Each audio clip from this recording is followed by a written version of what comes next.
எல்லாருக்கும் வணக்கங்க. இந்த வீடியோவில் நம்ம பார்க்கக்கூடிய டாபிக் வந்து கோடீஸ்வரன் ஆக்கும் ராகு திசை, பிரச்சனையை கொடுக்கும் ராகு திசை.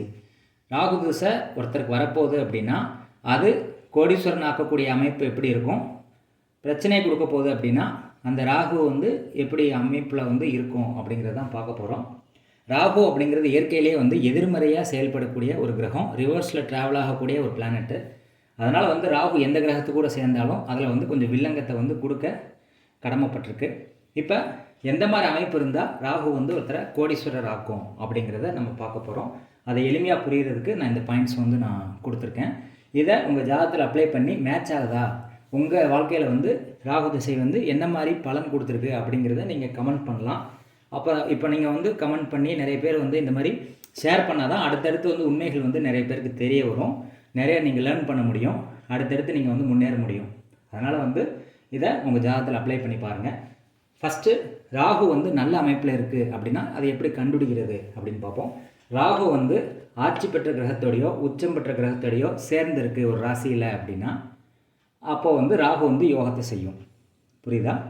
இப்போ உதாரணத்துக்கு ராகு வந்து சனியோடு சேர்ந்துருக்கு, மகர ராசியிலையோ கும்ப ராசியிலையோ ராகு சனியோடு சேர்ந்துருக்கு அப்படின்னா சனி ஆட்சியில் இருக்குதுன்னு அர்த்தம். இப்போ ராகு ப்ளஸ் ஆட்சி கிரகம் வந்துருச்சா?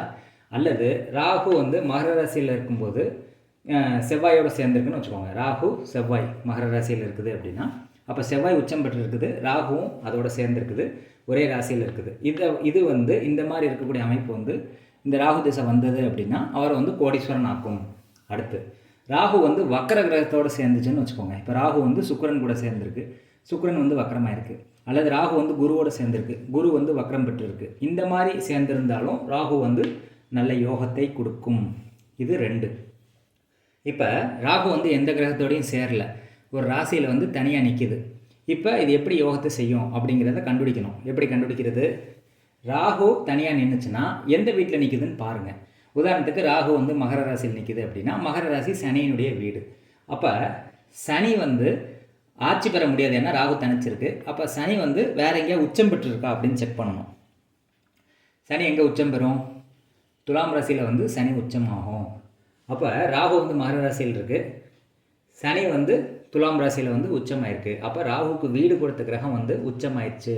அல்லது சனி வந்து வக்கரமாக இருந்து துலாம் ராசியில் இருக்குது அப்படின்னா கூட அது யோகத்தை தான் செய்யும். ராகு இருக்கக்கூடிய வீட்டு அதிபதி ஆட்சி உச்சம் பெற்றாலும் ராகு யோகத்தை தான் செய்யும்.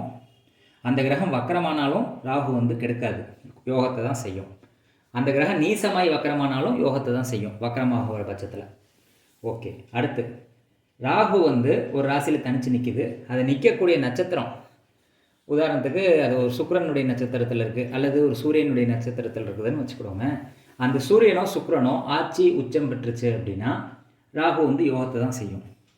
அதே மாதிரி வந்து இப்போ ராகு வந்து சுக்கிரன் நட்சத்திரத்தில் இருக்குது. உதாரணத்துக்கு ராகு வந்து எந்த ராசியில் இருக்குதுன்னு வச்சுக்கலாம் அப்படின்னா மேச ராசியில் இருக்குது ராகு. அப்போ ராகு இருக்கக்கூடிய நட்சத்திரம் வந்து பரணி நட்சத்திரம். அப்போ பரணிங்கிறது சுக்கிரனுடைய நட்சத்திரம். சுக்கிரன் வந்து மீனத்தில் உச்சமாக இருக்காருன்னு வச்சுக்கோங்க. இப்போ அது 12வது இடத்துல உச்சமாகும். அதாவது மேசராசிக்கு 12வது இடத்துல தான் மீனராசி வரும், மீனராசியில் தான் சுக்கிரன் உச்சமாகும். அப்போ ராகுவுக்கு அது 6, 8, 12 வருது. 12வது இடத்துல வந்து சுக்கிரன் உச்சமாகுது. அதெல்லாம் நீங்கள் வந்து கால்குலேட் பண்ண தேவையில்லை. 6, 8, 12 உச்சமானாலும் 6, 8, 12 ஆட்சியானாலும் ராகு வந்து யோகத்தை தான் செய்யும். ஆனால் அந்த கிரகம் வந்து ராகு கூட சேர்ந்த கிரகமோ, ராகுவுக்கு வீடு கொடுத்த கிரகமோ, ராகுவுக்கு நட்சத்திர சாரம் கொடுத்த கிரகமோ ஆட்சி உச்சம் பெற்றாலே ராகு வந்து யோகத்தை செய்யும். ராகு கூட வக்கர கிரகம் சேர்ந்தாலோ, ராகுவுக்கு வீடு கொடுத்தவன் வக்கரமானாலோ, ராகுவுக்கு வந்து நட்சத்திர சாரம் பெற்ற கிரகமோ வக்கரமாச்சு அப்படின்னா கூட ராகு வந்து யோகத்தை தான் செய்யும். வக்கரம் பெற்ற கிரகம் நீசமாக இருந்தாலும் ஆட்சியாக இருந்தாலும் உச்சமாக இருந்தாலும் யோகத்தை மட்டும்தான் ராகு செய்யும். அப்போ யோகத்தினுடைய அளவு வந்து கம்மியாகும். நீசம் பெற்று வக்கரமாச்சு அப்படின்னா அந்த நீசம் பெற்ற கிரகத்தினுடைய அளவு வந்து ராகு வந்து கோடீஸ்வரன் ஆக்குதுன்னா ஓரளவுக்கு கோடீஸ்வரன் ஆக்கும். அதுவே ஆட்சி பெற்ற கிரகம் வக்கரமாச்சு, உச்சம் பெற்ற கிரகம் வக்கரமாச்சுன்னா பெரும் கோடீஸ்வரன் ஆகும் ராகு வந்து. இது வந்து ராகு நல்ல அமைப்பில் இருக்கும்போது இருக்கக்கூடிய பாயிண்ட்ஸு.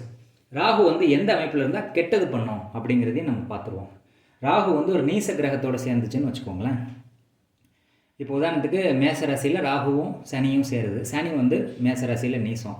அப்போ சனி வந்து வீக்காக இருக்கிறதுனால ராகு வந்து பெரிய லெவலில் வந்து யோக பலன்களை வந்து கொடுத்துட மாட்டார் அப்படிங்கிற மாதிரி நம்ம எடுத்துக்கலாம். அடுத்து ராகு வந்து பகை கிரகத்தோடு சேருதுன்னு வச்சுக்கோங்களேன். பகை கிரகம்னா சூரியன் சந்திரன் வந்து பகை கிரகங்கள் தானே. அந்த மாதிரி கிரகங்களோட ராகு சேருது அப்படின்னா அந்த நேரத்தில் வந்து பாதிப்பை கொடுக்கும். இது நீச கிரகத்தோடு சேரும்போது வந்து யோகத்தை செய்ய முடியாத நிலைமையில் இருக்கும், பிரச்சனையாவது கொஞ்சம் கொடுக்காமல் இருக்கும். பகை கிரகங்களோடு சேரும்போது கண்டிப்பாக பிரச்சனை கொடுக்கும். ராகு வந்து சூரியனுடைய சந்திரனுடைய சேரும்போது பிரச்சனை கொடுக்கும். இதில் சூரியன் சந்திரன் வந்து ஆட்சி உச்சம் பெற்றிருக்கக்கூடாது, நார்மலாக இருக்கணும்.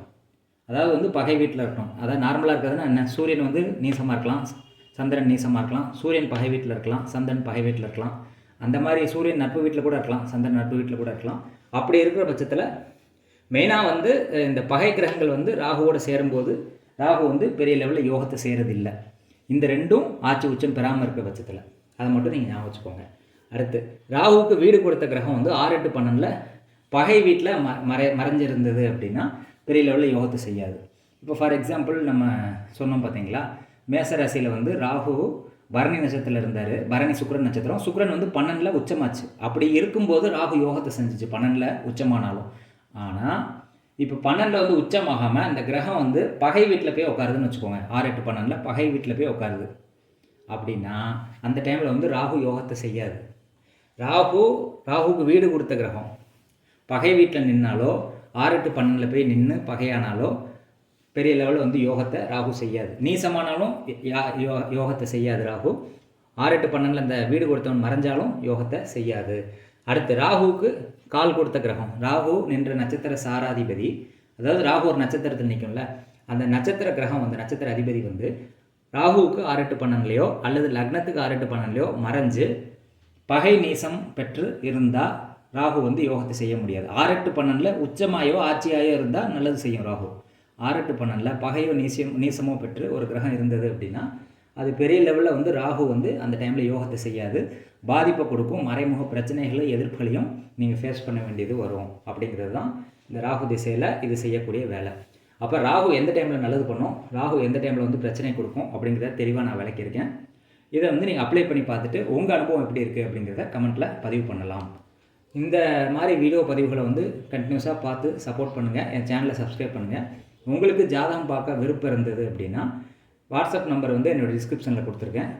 கான்டாக்ட் பண்ணி வாட்ஸ்அப் மூலிமா தொடர்பு கொண்டு அப்பாயின்மெண்ட் ஃபிக்ஸ் பண்ணிட்டு ஜாதகம் பார்க்கலாம். நன்றி, வணக்கம்.